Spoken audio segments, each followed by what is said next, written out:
I found my way to that success, that one dream, not by knowing how to do it, but finding a way to think that gave me ideas that showed me how to do it. Well, that began to really interest me because one thing would lead to another. And as I began to study this, then it would be 15 years later that I would write my first book, Building Your Field of Dreams. And that would be made into a PBS special, the condensation of which, the real key points of which, I'm giving you tonight. So let's start with you thinking of something that you would love for your life to be like. See, most people miss when they're building their dreams. They miss asking the right questions. They have no idea. They're not trained in how to ask the right questions. They ask little questions like, I wonder what I could do. I wonder if in this economy that it would be a good time to. With my background, I wonder if I might be able to. So they're asking little questions instead of the right question. The first right question is, what would I love? Not what do I know how or what do I think, but what would I love my life to be like? So once you begin to get an idea, I would love to have a big seminar and introduce Wayne Dyer so people could know that what I'm teaching is also of the same, at least part of the same thing that he's teaching, which helps people live larger lives. Now, I didn't know how to do that, but I got the idea. So you start with an idea that when you get it, you just go, oh, I would love that. I would love for my life to be like that, my money to be like that, my relationships to be like that, my work to be like that. I'd love to do work that I love doing instead of it's drudgery and I just go to that job and get done so then I can maybe do something I want to do. What would you love your life to be like? And then you get an idea.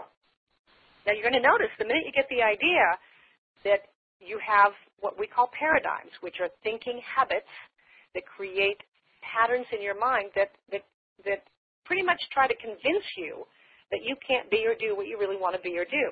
And you'll hear things in your own mind like, oh, who do you think you are? You don't have you don't have the money. You don't have the da.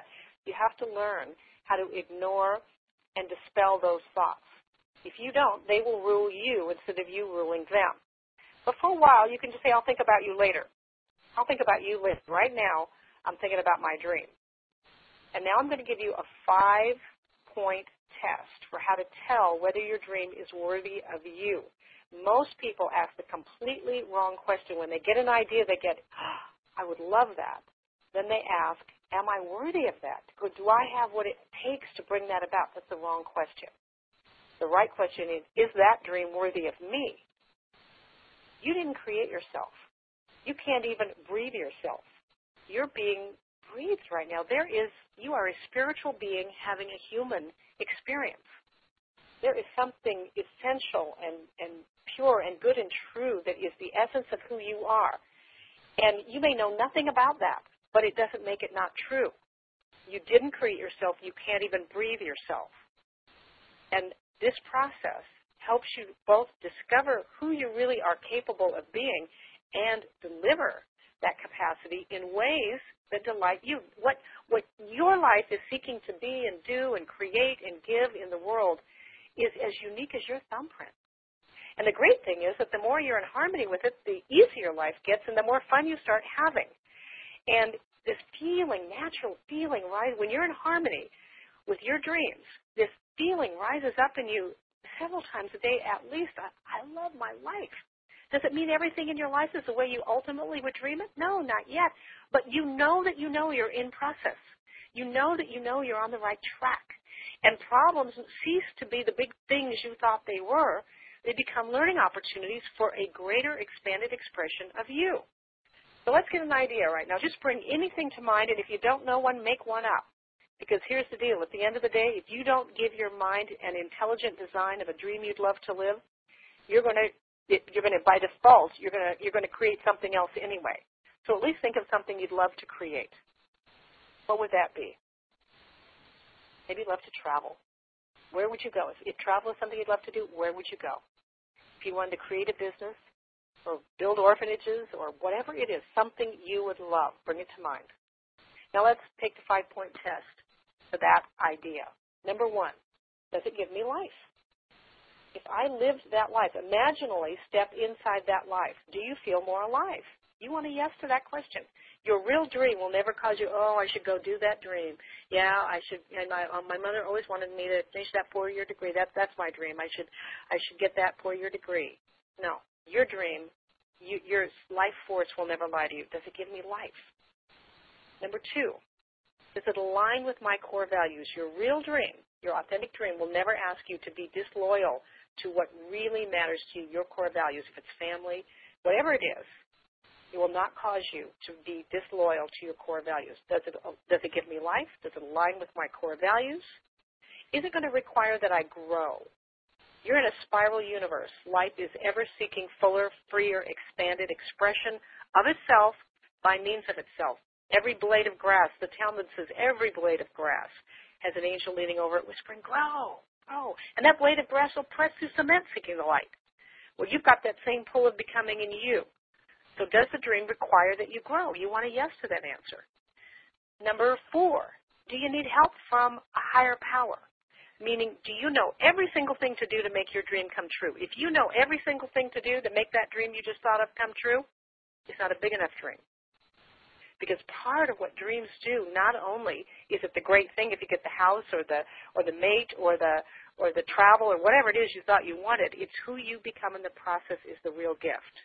And learning how to relate to that in you that is your higher nature. Every one of us has to learn how to do that to deliver a dream greater than the life we're living now. That is the real gift. So, again, you can ask that question, do I need help from a higher power or do I know everything there is to know? And if I do, I got to dream a bigger dream. And otherwise, I'm going to lean into the wisdom of the universe and trust a process. And I'll show you the process here in a minute. Last question, is there some good in this dream for others? Is there some good in this dream for others? Because the universe is very interested in your expanded expression, but not just yours. So when you're in harmony with whatever your dream is as the means by which greater good occurs, you have the whole universe just conspiring for that greatness for you. All things will start to move in directions. Things come into an order you cannot even predict or ever make happen, but you do make them welcome.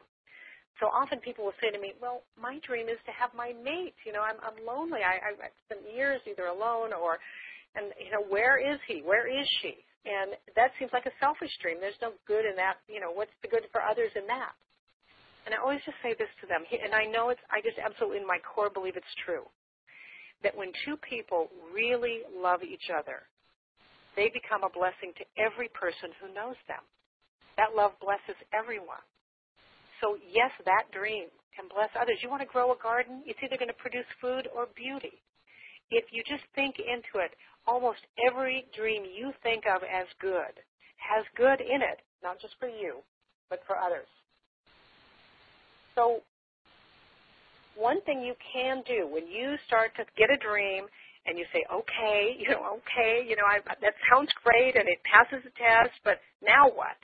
And your habit thinking, your habitual thinking starts to go, well, what about this and what about that and what about that? You know, you've never been a person who could. Here's a 3-word power statement. You say, up until now that's been true, but now I'm going to be a person who does. And what happens is when you say, and if you say it with force, you say it with real meaning, up until now, your whole subconscious mind sits up on edge, and it's as if it's hearing, if the captain is turning the ship here. All the below-the-deck hands go to work. When the captain sends a signal from the captain's quarters, we're turning the ship, it takes 7 miles to turn the Queen Mary. It might take a while for your life to turn. And you might need, to stay with it a while. But if you refuse to go back to the old pattern will no longer have the strength that it's had in your life, and things will begin to turn for you. Now, I practiced this with all kinds of things in my own life, from ideas that I had no idea how to do. I didn't want to just go listen to the Dalai Lama lecture. I wanted to meet him. I wanted to talk to him. I wanted to get to know him. I wanted to visit his home and have a conversation.